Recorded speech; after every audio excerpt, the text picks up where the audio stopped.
ادریس ستانکزی صاحب څه خبرې وکړي په هغه وخت کې ادریس ستانکزی صاحب امنیت کې همکار و، بیا وروسته دغه د حکومت نورو هغه ته لاړل. فقط په تاریخ کې زما په نظر اشتباه وشوه چې 2015 کال کې دا واقعه پیښه شوه، چې دا یو ډېره وړه بیلګه وه.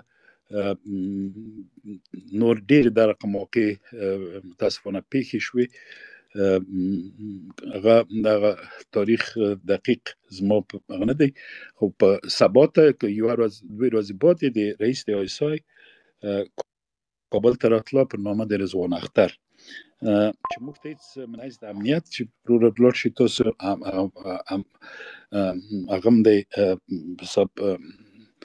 هم مقام دی، داسې یو مېلمه راځي تاسو هغه ونیسئ. موږ هېڅ خبر نه شو. موږ د خپل سفارت کې چې هغه و د هغو د تاریخ نه خبر شو، ځکه دوی ویزې درخواست کړی و چې د خلک راځي. په هر صورت د باغوان قصه بیخي دقیقه وه.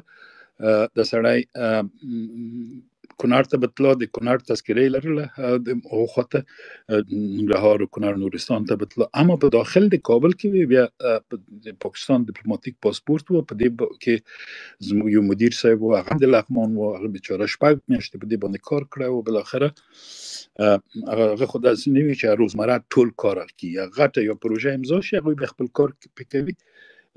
بیا ما و چې زنګ را وویل شو، بیا ډاکټر صاحب اشرف غني ما ته زنګ ونه وایه، ما ته زنګ ووایه ډاکټر اتمر صاحب ماښام وی چې ته سهار د وخته ډاکټر صاحب اشرف غني غوښتی. بیا زه ورغلم کور ته چې ورغلم هلته ډاکټر صاحب اشرف غني په حویلۍ کې په چمن کې ناست و، هغوی ورقې لوستلې، چای هم ورته ایښی و.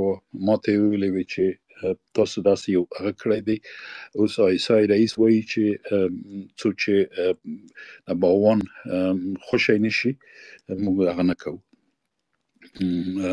زه دا سفر لغوه کوم. بیا ما ورته وویل ډاکټر صاحب زه خو دا خو ډېره هغه ده د خپله د امنیت لپاره ډېر سخت